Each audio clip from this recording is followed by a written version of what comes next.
सामनातून देवेंद्र फडणवीसांना आव्हान देण्यात आलंय। फडणवीसांनी अनिल देशमुखांच्या क्लिप्स बाहेर काढाव्या, क्लिप्स करणं, ब्लॅकमेल करणं हाच भाजपचा जोडधंदा आहे। त्या जोडधंद्यावरच त्यांचं राजकारण टिकू नये अशी टीका सामनातून करण्यात आली आहे।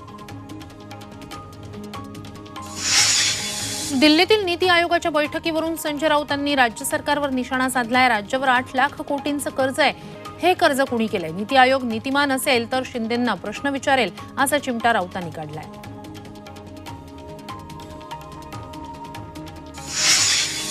विरोधी पक्षनेते विजय वडेट्टीवार यांना डेंग्यूची लागण झाली आहे। रक्त नमुन्यात तपासणीत विजय वडेट्टीवार यांना डेंग्यूची लागण झाल्याचं समोर आलंय।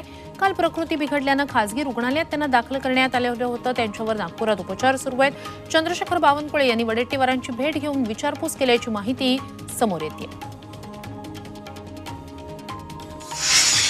उद्धव ठाकरे यांचा आज वाढदिवस आहे। मातोश्रीवर रात्री उद्धव ठाकरेंचा वाढदिवस साजरा करण्यात आलाय। वाढदिवस असल्यानंच आज सकाळपासूनच मातोश्रीच्या परिसरात कार्यकर्त्यांची मोठी गर्दी झाली आहे। मातोश्रीच्या प्रवेशद्वारावरच सजावट करण्यात आलेली आहे। मुख्य प्रवेशद्वार ते मातोश्री बंगला इथपर्यंत फुलांची सजावट करण्यात आली आहे।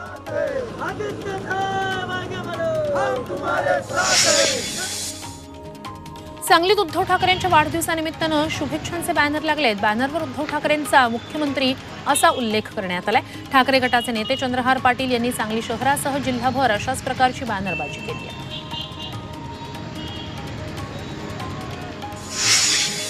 राज्यात पुढील 4 ते 5 दिवस जोरदार पावसाचा इशारा देण्यात आलाय। घाट परिसरात मुसळधार ते अतिमुसळधार पावसाचा अंदाज वर्तवण्यात आलाय। मुंबई शहर आणि उपनगरात आज मध्यम स्वरूपाचा पाऊस पडण्याची शक्यता आहे, तर कोकण पश्चिम महाराष्ट्रात आज ऑरेंज अलर्ट जारी करण्यात आलाय। पुण्यात पाऊस थांबलाय, त्याचप्रमाणे मुठा नदीला आलेला पूर देखील ओसरलाय। त्यामुळे नदीतील भिडे पुलावरील वाहतूक सुरू करण्यात आली। पुरामुळे भिडे पुलासह टिळक पूलही पाण्याखाली गेला होता। या पुलांवरील तसंच नदीपात्रातील रस्त्यावरील वाहतूक सुरू झाली आहे। पंढरपुरात भीमा नदीला पूर आलाय। भीमा नदीची पाणी पातळी वाढलेली आहे। वीर धरणातून भीमा पात्रात पाण्याचा विसर्ग सुरू आहे। त्यामुळे चंद्रभागेच्या वाळवंटातील मंदिरांना पुराचा वेढा पडलाय। नदीकाठच्या नागरिकांना सतर्कतेचा इशारा देण्यात आलाय। कोल्हापूर जिल्ह्यातील शिरोली जवळ पुणे बंगळुरू महामार्गाला लागून असणाऱ्या सर्व्हिस रोडवर पाणी आलंय। पंचगंगा नदीच्या पाणी पातळीत मोठी वाढ झाली आहे। त्यामुळे नदीचं पाणी अनेक भागांमध्ये शिरतंय। यामुळे वाहतुकीवर परिणाम होतोय। इचलकरंजीत पूरग्रस्त नागरिकांनी गोंधळ घातला। पूरग्रस्त निवारा केंद्रात सिलेंडर वापरू न दिल्यानं पूरग्रस्त नागरिकांनी गोंधळ घातला। इचलकरंजी महानगरपालिका प्रशासन नागरिकांना जेवण, नाश्ता, चहा देत आहे।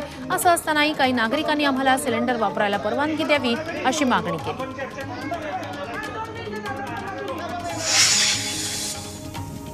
कोल्हापूरच्या शाहूवाडीतील वीज पुरवठा आता सुरळीत झालाय। पुरामुळे हा वीज पुरवठा खंडित झालेला होता। ज्या डीपीद्वारे गावाला वीज पुरवठा होतो त्या डीपीला पुराचा वेढा पडला होता। त्यामुळे डीपीची दुरुस्ती करता येत नव्हती। मात्र महावितरणच्या एका धाडसी कर्मचाऱ्यानं पुराच्या पाण्यात उडी घेत पोहत डीपीपर्यंत जात बिघाड दुरुस्त केला। कोल्हापुरातील नस्टे लॉन परिसरात जयंती नाल्याचं पाणी भरलेलं आहे। याच नस्टे लॉन पासून अवघ्या काही अंतरावर इथलं कोल्हापूरचं जिल्हाधिकारी कार्यालय आहे। कोल्हापुरात पंचगंगेची पाणी पातळी झपाट्यानं वाढू लागली आहे। त्यामुळे शहरातील विनस चौकात पाणी भरलंय। या ठिकाणी विनस चौकाला पुरानं वेढा घातल्याचं दिसतंय। दरम्यान नागरिकांचं सुरक्षित ठिकाणी स्थलांतर सुरू करण्यात आलंय। सांगलीत कृष्णा नदी धोक्याच्या पातळीजवळ पोहोचली आहे। कृष्णा नदीच्या पाण्याची पातळी 39.7 फूट इतकी झाली। इशारा पातळी 40 फूट आहे। सध्या पाणी ओसरत असल्यानं कृष्णाकाठी राहणाऱ्यांना दिलासा मिळालाय। नदीच्या पाणलोट क्षेत्रात पावसाचा जोर काहीसा ओसरल्यानं पातळीत होणारी वाढ मंदावली आहे। मात्र महापुराची धास्ती कायम आहे। सांगली जिल्हा प्रशासनाकडून इंडियन आर्मीच्या पथकाला पाचारण करण्यात आलंय। सैन्य दलाच्या 90 जवानांसह 10 अधिकाऱ्यांची तुकडी आपल्या वाहनांच्या ताफ्यासह सांगलीत दाखल झाली।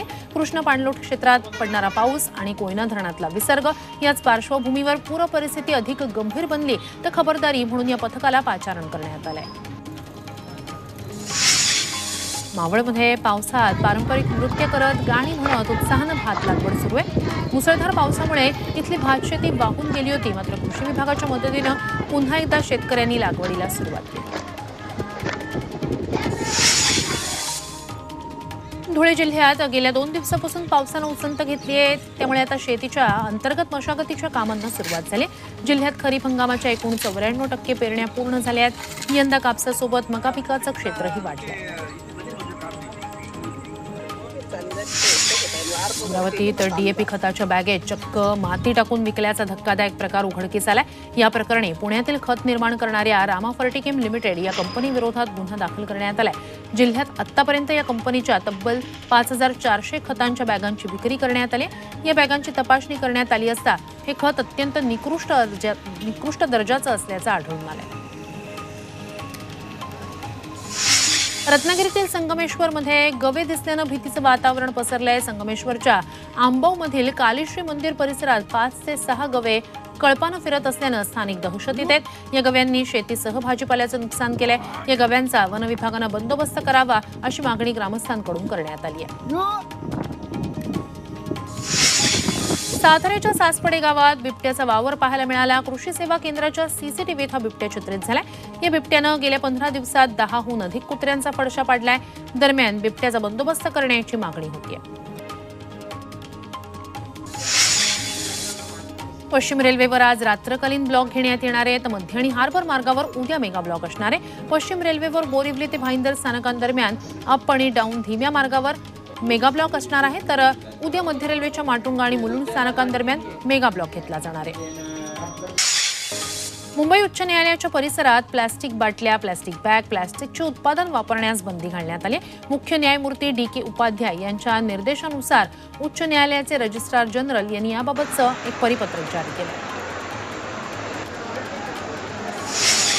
घोडबंदर किल्ला भाड्यानं देण्याचा वादग्रस्त ठराव अखेर मागे घेण्यात आला. मीरा भाईंदर महानगरपालिकेनं चक्क घोडबंदरचा ऐतिहासिक किल्ला भाडेतत्वावर देण्याचा वादग्रस्त निर्णय घेतला होता.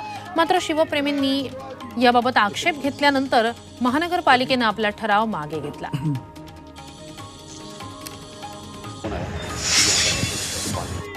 नेवासा शहरात मध्यरात्री आग लागून 12 दुकानं जळून खाक झाली आहेत. मध्यरात्री 1:30 ते 2च्या दरम्यान ही घटना घडलेली आहे. आगीत सुमारे 1 कोटी रुपयांचं नुकसान झाल्याचा अंदाज वर्तवला जातोय.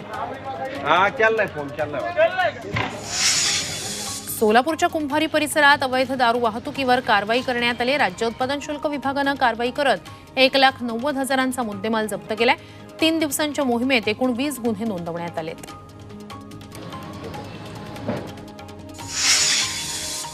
रायगडच्या म्हसळा तालुक्यात मोबाईल टॉवरच्या बॅटऱ्या चोरणाऱ्या 5 जणांना पोलिसांनी अटक केली. त्यांच्याकडून 4 लाखांच्या 40 बॅटऱ्या जप्त करण्यात आल्या. जांभूळ परिसरात मोबाईल टॉवरजवळ काही संशयास्पद हालचाली सुरू असल्याचं कंपनीच्या कर्मचाऱ्याच्या निदर्शनास आलेलं होतं आणि याची माहिती पोलिसांना देण्यात आली होती.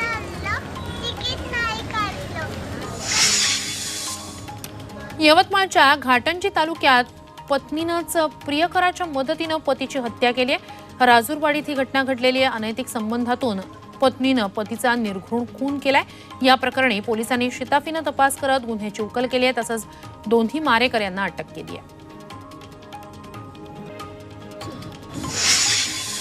येवला नगरपालिकेतील कंत्राटी पदावर कार्यरत कर्मचाऱ्याला लाच घेताना अटक करण्यात आली आहे. आकाश गायकवाड असं लाचखोर कर्मचाऱ्याचं नाव आहे.